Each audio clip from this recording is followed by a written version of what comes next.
Hello every one, welcome back.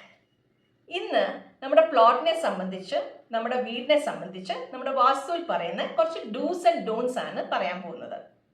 ആദ്യം നമ്മുടെ പ്ലോട്ടിനെ സംബന്ധിച്ച്. നമ്മുടെ പ്ലോട്ട് എപ്പോഴും സ്ക്വയർ അല്ലെങ്കിൽ റെക്റ്റാങ്കിൾ ആയിട്ട് ഇരിക്കുന്നതാണ് നല്ലത്. നമ്മുടെ പ്ലോട്ടിൻ്റെ സൗത്ത് വെസ്റ്റ് കോർണർ പൊങ്ങിയിട്ടും നോർത്ത് ഈസ്റ്റ് കോർണർ താന്നും ഇരിക്കുന്നതാണ് നല്ലത്. മീനിങ് നമ്മുടെ സൗത്ത് വെസ്റ്റ് ഹൈറ്റ് കൂടിയിട്ട് നോർത്ത് ഈസ്റ്റിലോട്ട് സ്ലോപ്പ് കിടക്കുവാണെങ്കിൽ നല്ലതാണ്. നമ്മുടെ സൗത്ത് വെസ്റ്റ് സൈഡിൽ അണ്ടർഗ്രൗണ്ട് വാട്ടർ ടാങ്കോ കിണറോ സെപ്റ്റിക് ടാങ്കോ ഇതൊന്നും പാടില്ല. നമ്മൾ വീട് പ്ലാൻ ചെയ്യുമ്പോഴത്തേക്കിന് നമ്മുടെ സൗത്ത് വെസ്റ്റ് സൈഡിൽ കുറച്ച് ഓപ്പൺ സ്പേസും നമ്മുടെ നോർത്ത് ഈസ്റ്റ് സൈഡിൽ കൂടുതൽ ഓപ്പൺ സ്പേസും വേണം കൊടുക്കാനായിട്ട്. നമുക്ക് എല്ലാവർക്കും അറിയാം നോർത്ത് ഈസ്റ്റിലാണ് കിണർ ചെയ്യേണ്ടത്. പക്ഷേ നമ്മുടെ നോർത്ത് ഈസ്റ്റ് കോർണറിൽ നിന്ന് സൗത്ത് വെസ്റ്റ് കോർണറിലോട്ട് കണക്ട് ചെയ്യുന്ന ആ ഡയഗണൽ ലൈനിൽ നമ്മുടെ കിണർ വരാൻ പാടില്ല. നമ്മുടെ ഈ നോർത്ത് ഈസ്റ്റ് സൈഡിൽ സെപ്റ്റിക് ടാങ്ക് ഒന്നും പ്ലാൻ ചെയ്യാൻ പാടില്ല. നമുക്ക് സെപ്റ്റിക് ടാങ്ക് കൊടുക്കാൻ പറ്റുന്നത് നോർത്ത് വെസ്റ്റിലാണ്. അവിടെയും വാസ്തുവിൽ പറയുന്ന ആ പർട്ടിക്കുലർ സ്ഥലത്തെ നമ്മൾ സെപ്റ്റിക് ടാങ്ക് കൊടുക്കാവുള്ളൂ. ഈ നോർത്ത് വെസ്റ്റിൽ നമ്മൾ കിണറൊന്നും ചെയ്യാൻ പാടില്ല. പിന്നെ നമ്മുടെ ബൗണ്ടറി വാൾ ചെയ്യുമ്പോഴത്തേക്കിന് നമ്മുടെ സൗത്ത് സൈഡും വെസ്റ്റ് സൈഡിലെ വാളിൻ്റെ ഹൈറ്റ് കൂടിയിട്ടും നോർത്ത് സൈഡും ഈസ്റ്റ് സൈഡിലെയും വാളിൻ്റെ ഹൈറ്റ് കുറഞ്ഞും ചെയ്യുന്നതാണ് നല്ലത്. ഇപ്പം നമ്മളൊരു പുതിയതായിട്ടൊരു പ്ലോട്ട് മേടിക്കാൻ പോവുകയാണെങ്കിൽ east facing, west facing, north facing plots മേടിച്ചാൽ നല്ലതാണ്. ഈ 3 പ്ലോട്ടിനും നമ്മൾ ഒരു സൈഡ് 9 ആയിട്ട് ഡിവൈഡ് ചെയ്ത് കഴിയുമ്പോഴത്തേക്കിന് അതിൻ്റെ അകത്ത് വാസ്തുവിൽ പറയുന്ന ഒരു ഓസ്പീഷ്യസ് എൻട്രി ഉണ്ട് പ്ലോട്ടിലോട്ട്. അവിടെയാണ് നമ്മൾ സാധാരണ ഗേറ്റ് കൊടുക്കുന്നത്. ഈ സൗത്ത് ഫേസിങ് പ്ലോട്ടിലും അതുപോലെ നമ്മൾ 9 ആയിട്ട് ഡിവൈഡ് ചെയ്ത് ഒരു ഓസ്പീഷ്യസ് എൻട്രി നമ്മൾക്ക് പറയുന്നുണ്ട്. പക്ഷേ നമ്മൾ വീട് പ്ലാൻ ചെയ്യുമ്പോഴത്തേക്കിന് നമ്മുടെ മെയിൻ ഡോറ് സൗത്ത് ഫേസിങ് കൊടുക്കാനായിട്ട് പാടില്ല. അപ്പം നമുക്കൊരു ചെറിയൊരു പ്ലോട്ട് ആണെങ്കിൽ നമ്മൾ വീട് പുറകോട്ട് ഇറക്കി വെക്കും, നമ്മുടെ മിറ്റം നമുക്ക് കുറച്ച് സ്ഥലം ഫ്രണ്ടിൽ കിട്ടാനായിട്ട്. അപ്പം നമ്മൾ സൗത്ത് വെസ്റ്റ് സൈഡിൽ കൂടുതൽ ഓപ്പൺ സ്പേസ് കൊടുക്കേണ്ടതായിട്ട് വരും, നോർത്ത് ഈസ്റ്റ് സൈഡിൽ കുറച്ച് ഓപ്പൺ സ്പേസ് കൊടുക്കേണ്ടതായിട്ട് വരും. അപ്പോൾ നമുക്ക് ചില വാസ്തു റൂൾസ് സൗത്ത് ഫേസിംഗ് ആയിട്ട് നമ്മൾ വീട് വെക്കുമ്പോഴത്തേക്കും നമുക്ക് ഫോളോ ചെയ്യാനായിട്ട് ബുദ്ധിമുട്ടാവും. So it's better not to buy south facing plots. ഇതൊക്കെയാണ് പ്ലോട്ടിനെ സംബന്ധിച്ചുള്ള കുറച്ച് കാര്യങ്ങൾ. ഇനി നമ്മുടെ വീടിനെ സംബന്ധിച്ച് കുറച്ച് വാസ്തു റൂൾസ്. നമ്മുടെ സൗത്ത് വെസ്റ്റ് കോർണറിൽ വേണം നമ്മൾ മാസ്റ്റർ ബെഡ്റൂം പ്ലാൻ ചെയ്യാനായിട്ട്. നമ്മൾ ബെഡിൽ കിടക്കുമ്പോഴത്തേക്കിന് നമ്മുടെ ഹെഡ് പോയിന്റിങ് ടുവേർഡ്സ് സൗത്ത് വേണം പ്ലാൻ ചെയ്യാനായിട്ട്. ഹെഡ് പോയിന്റിങ് ടുവേർഡ്സ് നോർത്ത് ഒരിക്കലും പ്ലാൻ ചെയ്യാൻ പാടില്ല. ബാക്കിയുള്ള ബെഡ്റൂംസിൽ നമുക്ക് ഹെഡ് പോയിന്റിങ് ടുവേർഡ്സ് ഈസ്റ്റ് വേണമെങ്കിലും പ്ലാൻ ചെയ്യാം. നമ്മുടെ ഈ സൗത്ത് വെസ്റ്റ് സൈഡിൽ കിച്ചണൊന്നും നമ്മൾ പ്ലാൻ ചെയ്യാൻ പാടില്ല.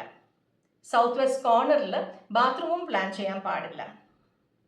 നമ്മുടെ ബെഡ്റൂമിൽ വെക്കുന്ന നമ്മുടെ ഡ്രസ്സിംഗ് മിറർ ഒരിക്കലും ബെഡിനെ ഡയറക്റ്റ്ലി ഫേസ് ചെയ്യുന്ന പോലെ പ്ലാൻ ചെയ്യാൻ പാടില്ല. നമ്മുടെ ബാത്റൂമിൻ്റെ ഡോറും ഇതുപോലെ ഡയറക്റ്റ്ലി ബെഡിനെ ഫേസ് ചെയ്യുന്ന പോലെ പ്ലാൻ ചെയ്യാൻ പാടില്ല.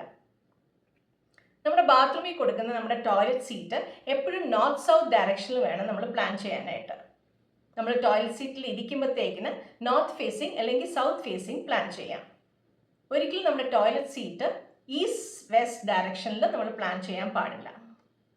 പിന്നെ നമ്മുടെ മെയിൻ ഡോറ് നമ്മുടെ ബാക്കിയുള്ള ഡോർസിനേക്കാളും ഏറ്റവും വലിയ ഡോറായിട്ട് വേണം പ്ലാൻ ചെയ്യാനായിട്ട്. അത് എന്നിട്ട് നമ്മൾ അകത്തോട്ട് വേണം തുറക്കാനായിട്ട്. അത് ക്ലോക്ക് വൈസ് ഡയറക്ഷനിലും വേണം നമ്മൾ തുറക്കാനായിട്ട്. പിന്നെ നമ്മുടെ സെൻറ്റർ ഓഫ് ദ ഹൗസ്, അവിടെ ഒരിക്കലും ഒരു വാളോ ബീമോ പില്ലറോ ഒന്നും വരാൻ പാടില്ല. പിന്നെ നമ്മുടെ നോർത്ത് ഈസ്റ്റ് സൈഡിൽ ഒരിക്കലും നമ്മൾ മാസ്റ്റർ ബെഡ്റൂം പ്ലാൻ ചെയ്യാൻ പാടില്ല. പിന്നെ നമ്മൾ സ്റ്റെയർ കേസ് പ്ലാൻ ചെയ്യുമ്പോഴത്തേക്കിന് സ്റ്റെയർസിൻ്റെ സ്റ്റെയർസിലോട്ട് കയറുന്നത് എപ്പോഴും നോർത്ത് ടു സൗത്ത് അല്ലെങ്കിൽ ഈസ്റ്റ് ടു വെസ്റ്റ് വേണം നമ്മൾ കയറാനായിട്ട്. എന്നിട്ട് അത് എപ്പോഴും നമ്മൾ ക്ലോക്ക് വൈസ് ഡയറക്ഷനിൽ വേണം നമ്മളത് കൊടുക്കാനായിട്ട്. നമ്മുടെ ഈ സ്റ്റെയർസിൻ്റെ എൻട്രൻസ് ഒരിക്കലും നമ്മുടെ വീടിൻ്റെ മെയിൻ എൻട്രൻസുമായിട്ട് ഡയറക്റ്റ്ലി ഫേസ് ചെയ്യാനായിട്ട് പാടില്ല. ഇതൊക്കെയാണ് വീടിൻ്റെ കുറച്ച് കാര്യങ്ങൾ. Well, what I would like to say is that if it is okay for you to follow these basic Vastu principles, then go ahead and follow it as you have nothing to lose by exploring them. നമ്മുടെ ഈ വീടിൻ്റെ ലേഔട്ടും റൂംസിൻ്റെയൊക്കെ പ്ലേസ്മെൻറ്റ്സും ഇതൊക്കെ വാസ്തുവിൻ്റെ 85% ആണെന്നാണ് പറയുന്നത്. ബാക്കി 15% എന്ന് പറയുന്നത് നമ്മുടെ വാളിൻ്റെ ഹൈറ്റും വാളിൽ കൊടുക്കുന്ന കളറും പിക്ചേഴ്സും പിന്നെ റൂമിൻ്റെ നാച്ചുറൽ ലൈറ്റും വെന്റിലേഷനും ഇതൊക്കെയാണ് ബാക്കിയുള്ള 15% എന്ന് പറയുന്നത്. More than all this, what I would like to stress is that decluttering your home is the most important thing.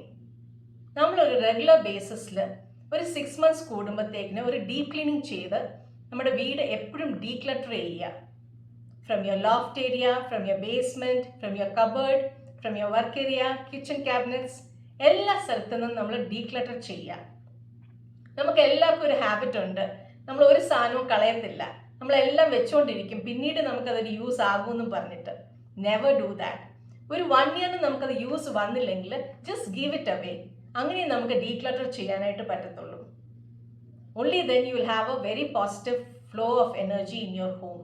So always declutter your home to have a very peaceful life. I hope this video is very informative. Thank you for watching. Bye-bye.